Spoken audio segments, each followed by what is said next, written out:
Welcome everybody to What's Up Fandom. My name is Josh, and today I'm joined once again by two very special guests. We have Rad Sechrist. Hello. And Bill Wolkoff. Hey, Josh. How's it going? You guys, creators, executive producers, all the fun stuff of Kipo and the Age of Wonderbeasts. It's going well. It's.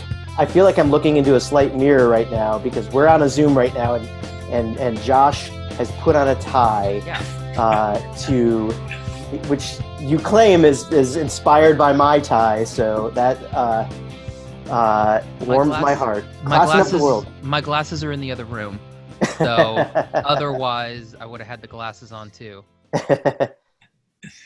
So guys, how excited are you for this final season of Kipo?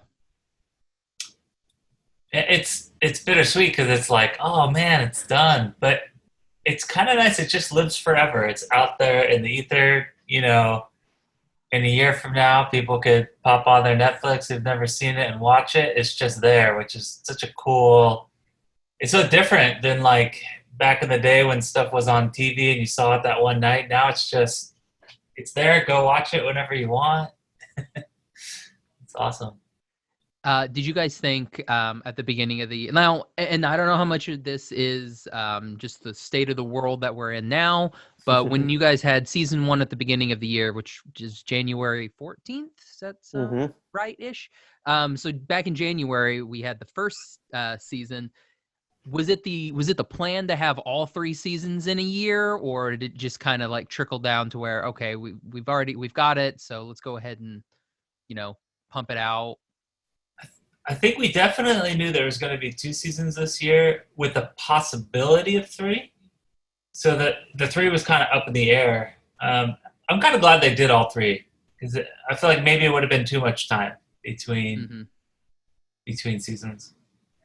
We can't get in the minds of the Netflix executives, but I do wonder if they were saying, you know what, this year is pretty effed up, and Kipo has become a little more prescient than maybe we had thought it would be, so we should probably do all 3 in 2020. I like it. It's definitely, and again, this isn't, I'm sure you guys weren't thinking of this when, you guys created the show, but I mean, Emmy, right? I mean, you guys told the whole entire story in a year, all 3 seasons in a year. I mean, pretty sure you may have best, animated series kind of wrapped. I mean, it's just one of those like, hey, yeah, like, oh, here's 1 season of this show. It's like, yeah, but we got 3 seasons in a year. We told an entire story. You left a cliffhanger. We have a story. So, I mean, I think it's looking good. It's looking good. It's all. It also means that this is the only year we're eligible for any awards. So yeah. Well, hopefully we win some. Yeah. I mean, you could always do like a Kipo Christmas special, like next year or something like that. You never know. It happens. Like what is, Christmas in New World? Is there like a Burrow Bunny Day or something like that they celebrate when the Burrow Bunny, I don't know what we're going okay, so let's talk about season 3. So really our main storyline, and we're going to go very minimal, well, spoilers from here on out, everybody. If you're listening, spoilers. I'm going to try not to ruin everything, but I am going to ruin everything. So our main story focus for season 3 is Kipo and her friends trying to get the mutes and the humans basically to be friends together. And we get HMUFA, which, congratulations. You guys got your own spew. That's the main thing. And then we have Dr. Amelia, who goes and creates her I guess her mute cure, I guess, finger quotes. And so that's like kind of the crux of the story. This season is a lot darker than the previous seasons. I mean, there's some friends that we lose along the way, unfortunately.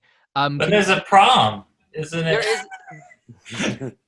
Technically, yes. Spelled like pram. I feel like the prom and the K-pop narwhals kind of balance it out to make it about the same. I'll allow it, I'll allow it. But yeah, so like, can you tell us a little bit about going into this final season? Like, did you know that there were going to be some darker elements? Did they just kind of like come along through storyboarding and everything? Like, how did season 3 kind of shape out? If you look at season 1 as that's Kipo discovering the surface for the first time. Mm-hmm. Season 2 is her starting to change the surface in a significant way, and then season 3, we see the surface pushing back against her very hard and starting to change her. And you can't do that without there being some real consequences. So there are real consequences to Amelia's cure that we feel in a very acute way. I will avoid giving the actual spoilers for what those consequences are, but the stakes are real, and we didn't want to pull back on the seriousness of what Kipo was up against. So let's dive into the darkness here. So when did you decide, when did you guys decide, like, who was going to get this mute cure? It was we had long discussions in the writer's room, and I think we had discussed all of the options, for weeks, if I remember correctly, all the time, but my sense of time, like all of us, is a little bit blurred right now from having been in our own burrows for 7 months.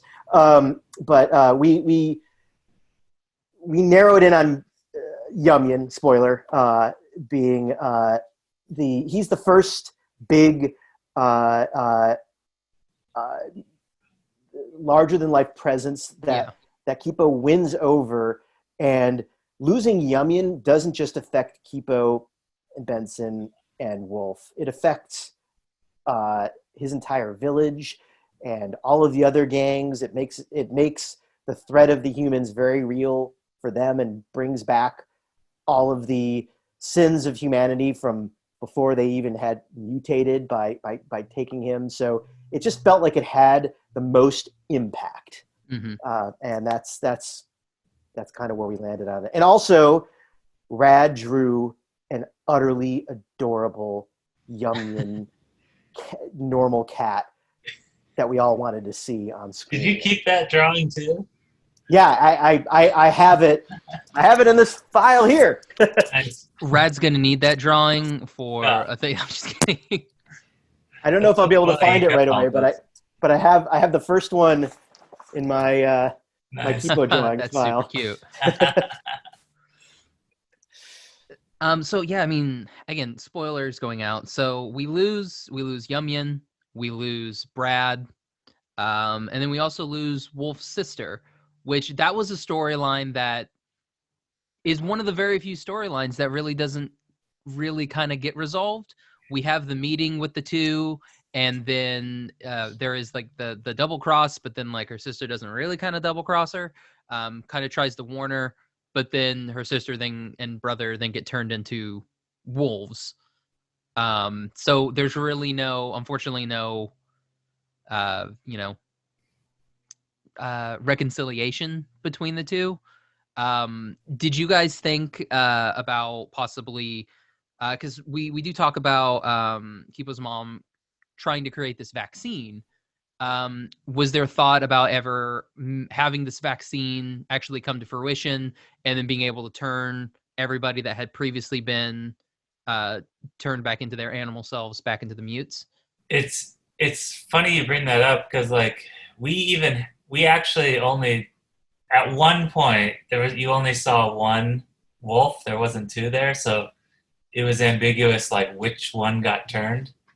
Very Mulan. It's like, how many people does it take to deliver a message, and then she pops one. Where Margot showed up in the last episode, we almost were doing it, and it got taken out. It's funny that we just, it's like you get notes, change things, do stuff differently, but yeah, there was almost a scene where Margot came back to help as well. And there was like a little wrap-up scene with her and Wolf, but I think it was it was like, this is just too many things happening, guys, in this episode. So we're like, okay, well then let's go back and at least we know she got turned, and we added the extra wolf later.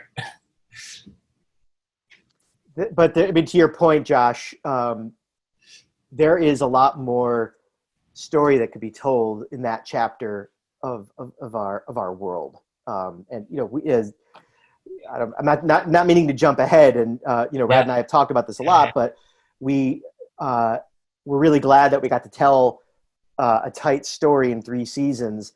But we also wanted to create a world that exists beyond the borders of the show that you see, and has the potential for future, you know, book 2 down the line. There's a lot more of the chapters to be told in Wolf's story. Let's talk a little bit about Hugo's arc, which I really enjoyed because we start to get a lot of everything with Scarlemagne in season 2. Almost like this, Kipo is slowly starting to change him throughout the course of her captivity in season 2, and then in season 3, it's the reverse where Hugo is captured by Kipo. And everything just starts to kind of see the error of his ways, and ultimately, again, spoilers, ends up sacrificing himself for Kipo. Which, by the way, you got a tear from me, so congrats there. I was watching, I was like, he's gonna Randy Quaid this thing, and he did. So I was watching, I'm like, yeah, he's in his cool little car. I think he's gonna Randy Quaid. So can you talk a little bit about you know, kind of his arc, and was that something that you guys were like really proud of? Absolutely.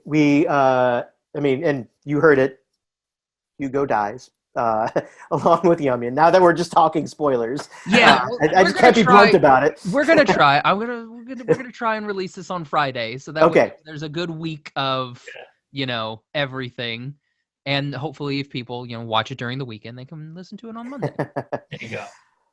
We had an entire season to complete Hugo's story after we had Hugo / Scarlemagne after he was dethroned in season 2, and that gave us some room to see how Kipo, the force of Kipo, pulled him into a redemption arc and gave him a chance to have the family that he never got to have as a child. But he also was insane and was also did really, really bad things in season 2, and probably did a lot more bad things that we have not seen within the confines of our 30 episodes. So it was very satisfying to get to tell the story about a human being, or what I'm calling a mandrill mutant a human being, but a character, you know, who is very fully rounded out and isn't just good or bad, has many different sides to them, and was pushed into evil through a cycle of abuse and neglect and circumstance that made him crazy, combined with his power. Like, you know, when you add those elements, when you add abuse and a very powerful ability together, that could be a really bad combination. But he also had the elements of good in his life. It was awesome getting to explore all of those facets of him. What about you, Rad? Got any fun little insights? Because I know, like, when we first had you on, you talked about how you wanted to make Kipo a little bit darker.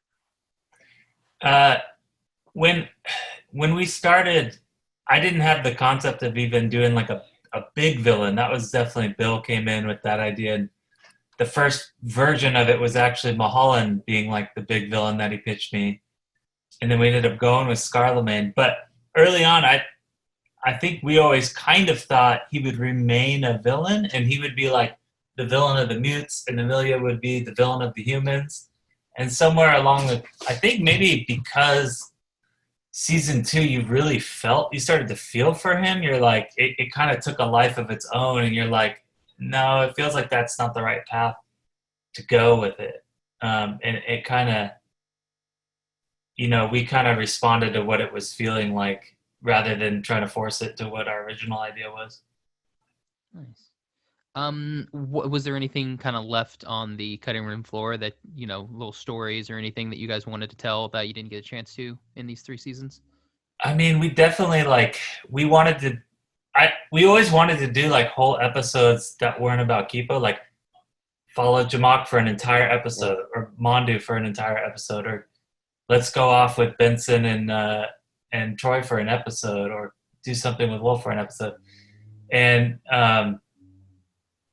maybe the note was like, guys, come on, let's tell Kipo's story. That's going to get so meandery. But I don't know. I just always would have thought that was cool. Maybe that's more of the comic book world or something, to explore those more slice of life and sort of more personal stories. Mm-hmm. You reminded me, Rad, of we had an entire episode where Benson, Wolf, and Kipo all get separated and are in mortal danger, and it's Mondu who finds each of them and pulls them out, and they don't even realize it. Mandu's kind of doing it behind, it's in her world, it's actually happening, but Mandu is the type of character who sometimes you don't always notice what she's doing at your feet, and that she winds up saving them all. That turned into what was episode 19,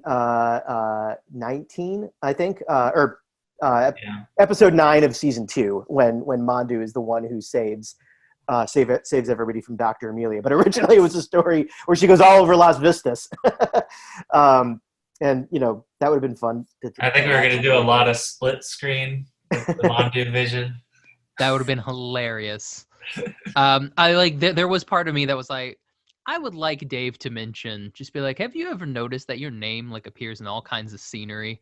Just because with all of your opening credits and everything, it's always Kipo spray painted on a wall, or dropped pancake syrup and everything. She'd be like, your name's spelled out a lot in this world. It's kind of crazy. Just little nods like that. I was really hoping for some of those. I mean, I mentioned this on Twitter, but we had a crazy ending that we just ended up, we only cut it, honestly, because we didn't have time. But Mulholland showed back up in a giant crab mech robot suit, and it had jet powered, and it lowers, and he tells them something's going on in Paris. He's also got baguettes. Yeah, he's got baguettes. I wanted to have his stomach have actual waves on it, and there's ducks riding boogie boards. None of it made it. I don't know why not. It's very like the end of Buffy. It's I hear there's another Hellmouth in New Jersey or wherever. You know what it was too, is you just had that sad cupcake scene where she's talking to her dead friend, and then Bridget, I think it was Bridget, was like, I'm not doing this. It's sad right now.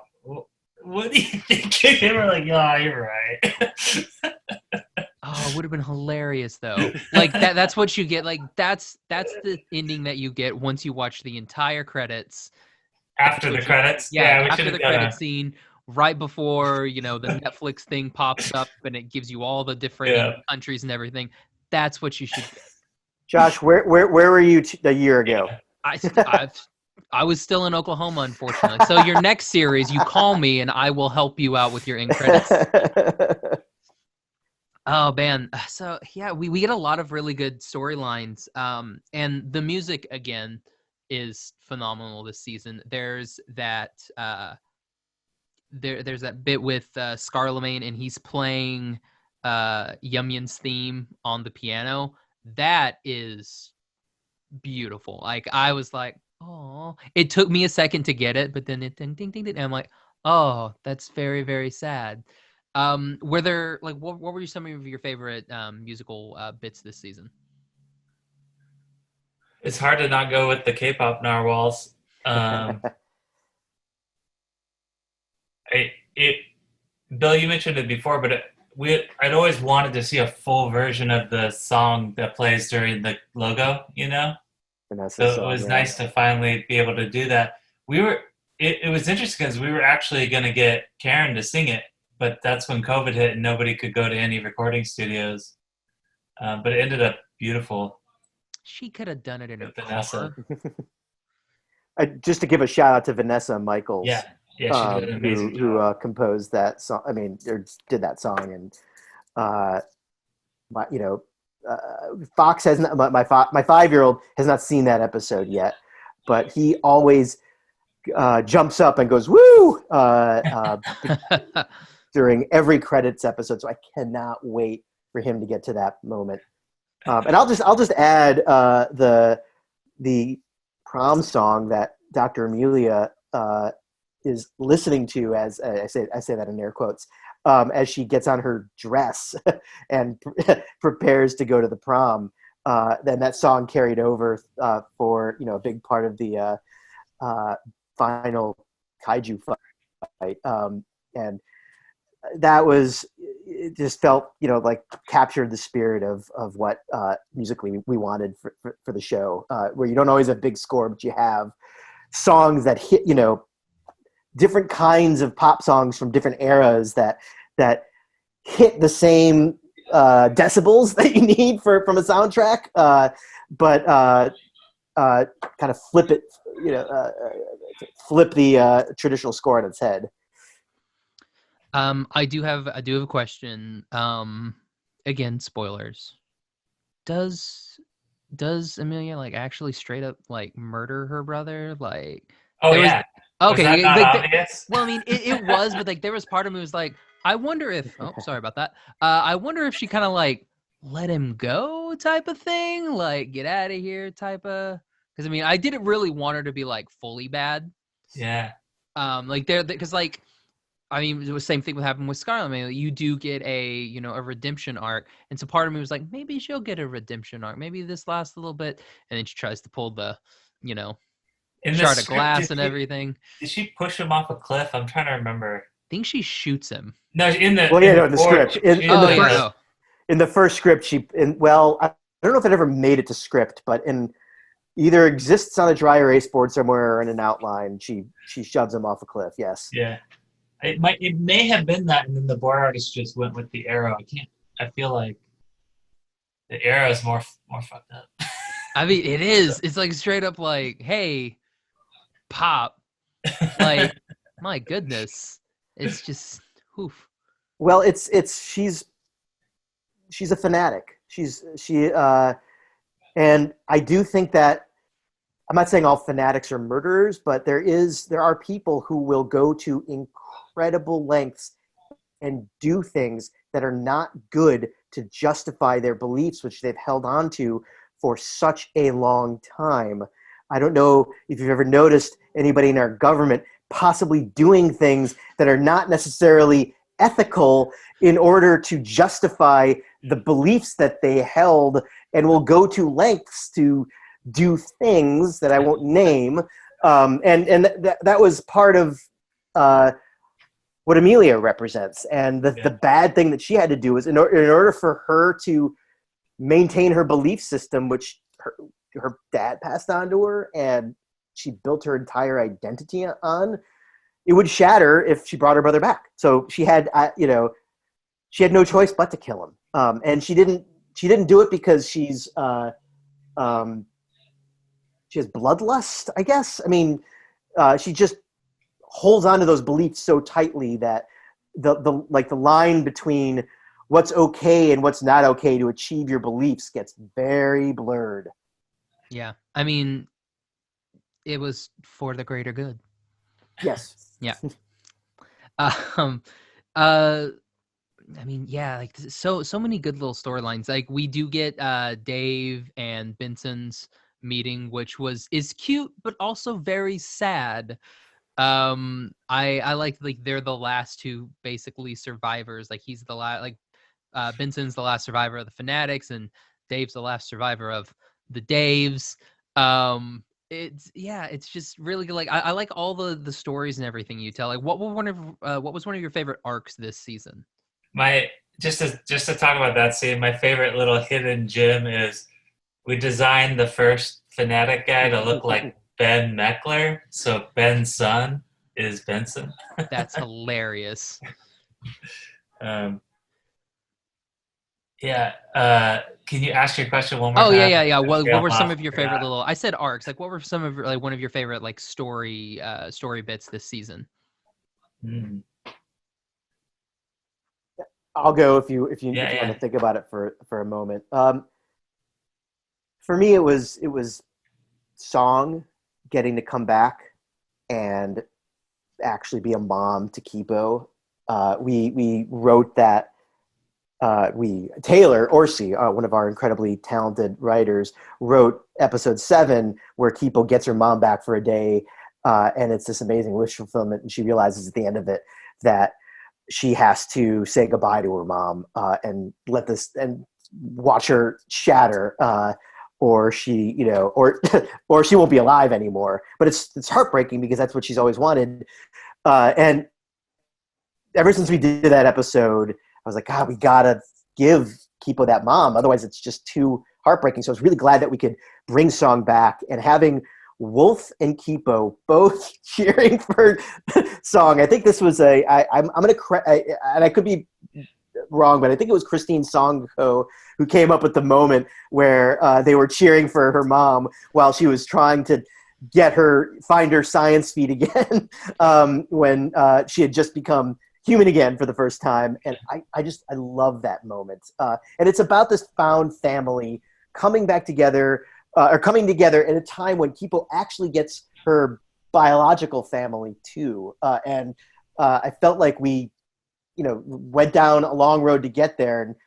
And to me, that was very, very satisfying. I definitely liked seeing Margot come back. And like we mentioned before, I feel we've hinted at online we'd love to do like a Wolf movie. I feel like there's a whole story there after the series about that plot line. I mean, yeah, maybe Wolf goes out in search of Margot.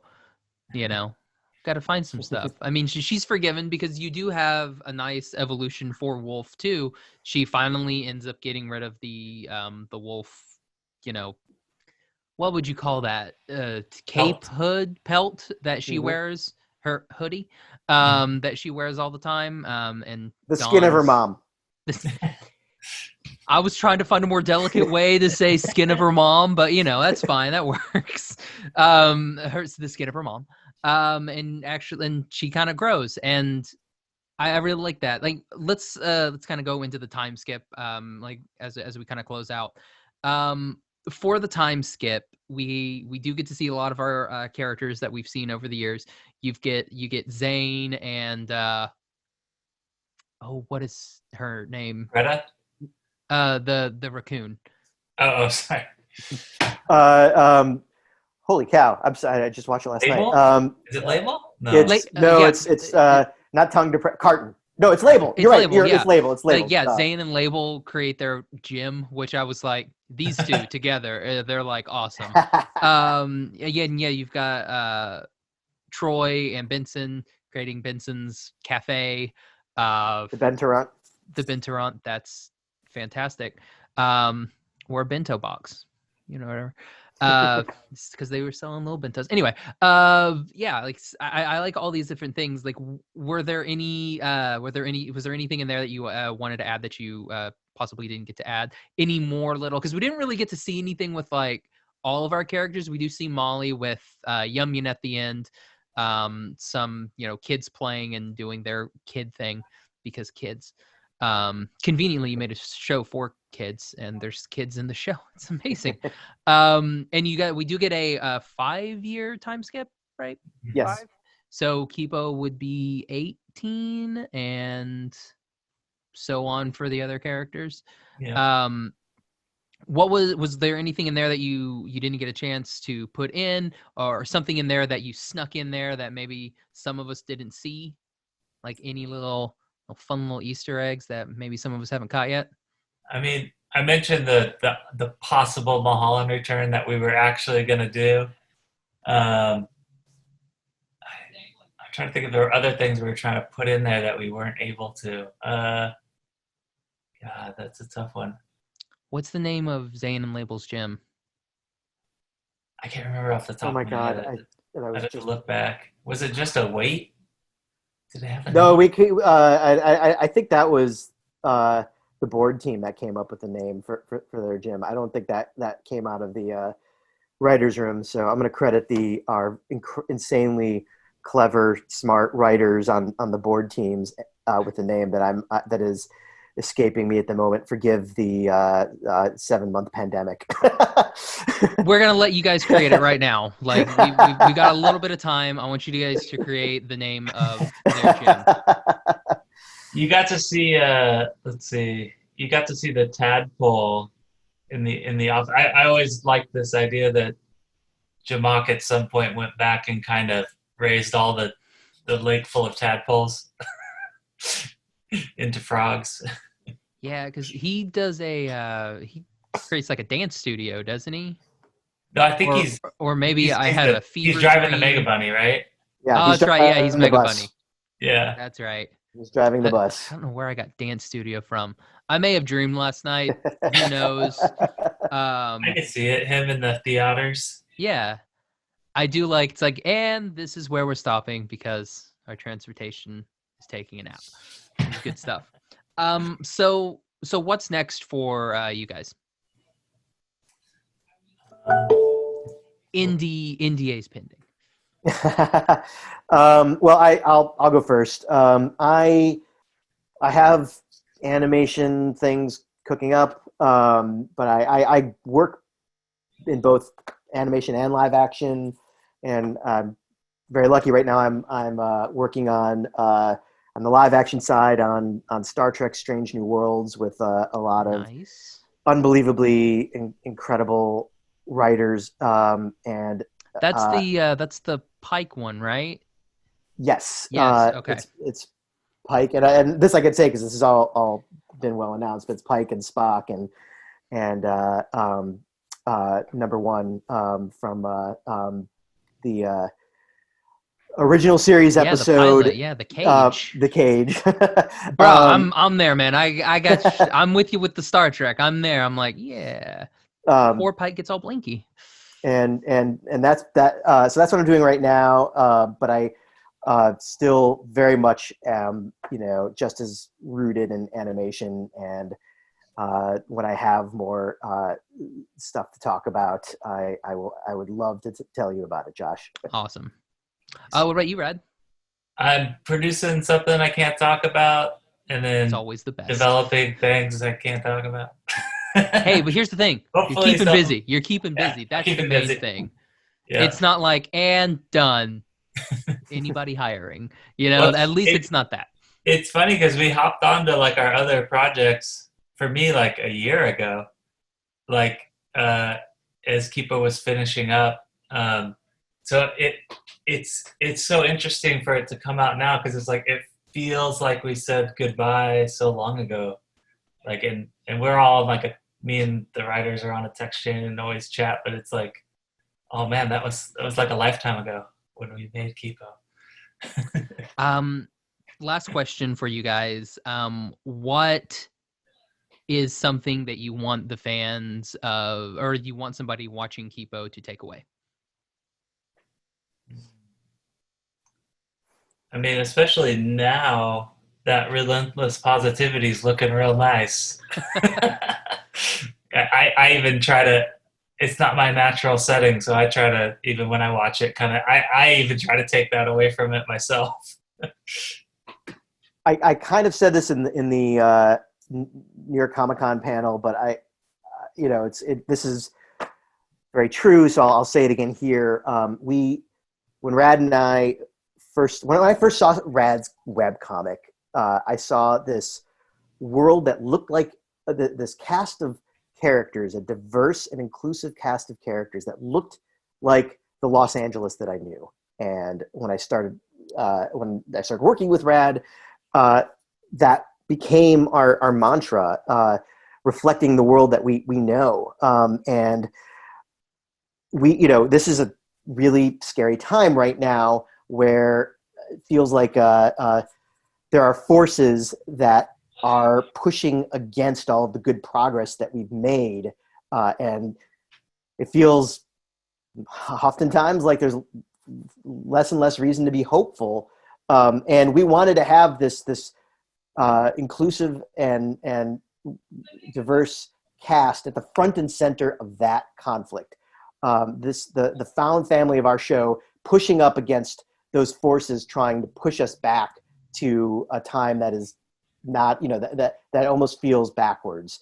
And if we can reach people if people look at our show and see this, and there's a lot of shows that have, thankfully now, diverse and inclusive casts. But if people look at this show that's on right now and see that, and see this found family, and it normalizes difference and change for them a little bit, I think that would, I hope that's a takeaway that people have. Nice. And guys, thank you both so much for coming on. All these wonderful episodes that we've done, they've been great. It's been great to get to know you guys and get to know Kipo. Where can everybody find you guys social media wise? I'm just Rad Sechrist on Twitter and Instagram. I am Flying Lobster, and there's an underscore between flying and lobster at twitter.com. And Josh, because I think it was you who suggested I get a better Instagram handle, I am also Bill Wears Ties I like Instagram. That. Yeah. And yeah, we'll put everything in the show notes so you can find them. Big thank you to DreamWorks for hooking us up with, early screeners and everything for Kipo and setting up these interviews. You can find all 3 seasons of Kipo and the Age of Wonderbeasts on Netflix. We're going to put their links in the show notes so you can just click on it and watch it from there. You can find me on Twitter and Instagram at Josh L. Kane. You can find the podcast on Instagram at What's Up Fandom, on Twitter at What's Up Fandom PC. All of our episodes are available iTunes, Stitcher, Podbean, Google Play, Spotify, Amazon Music, and on our website, animationstationpodcast.com. Big thank you to 1 out of 10 for the intro and outro for our episodes. We're going to put them in the show notes as well, so you can find them on Spotify and YouTube, buy their albums, listen to them, check them out. Really good band here from beautiful Glendale, California. Rad, Bill, again, thanks so much for coming on, guys. Thanks for having us. Thanks, Josh. Oh, no problem. So for the What's Up Fandom podcast, I'm Josh. I'm Rad. I'm Bill. Bye, everybody.